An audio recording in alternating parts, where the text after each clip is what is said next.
लकड़हारा और सुनहरी कुल्हाड़ी। एक समय की बात है, जंगल के पास एक लकड़हारा रहता था। वो जंगल में लकड़ी इकट्ठा करता था और उन्हें पास के बाजार में बेचता था, कुछ पैसों के लिए। एक दिन की बात है, वो एक पेड़ काट रहा था। तभी हुआ ये कि गलती से उसकी कुल्हाड़ी पास की एक नदी में गिर गई।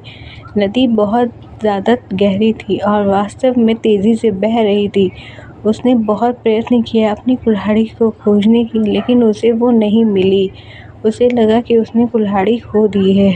वही दुखी होकर वो नदी के किनारे बैठकर रोने लगा। उसकी रोने की आवाज़ सुनकर नदी के भगवान उठे और उसे लकड़हारे से पूछा कि क्या हुआ। लकड़हारे ने उन्हें अपनी दुख कहानी बताई। नदी के भगवान को उस लकड़हारे के ऊपर दया आई और वो उसकी मेहनत और सच्चाई देखकर उसकी मदद करने की पेशकश की। वो नदी में गायब हो गए और एक सुनहरी कुल्हाड़ी वापस लाया, लेकिन लकड़हारे ने कहा कि यह उसकी नहीं।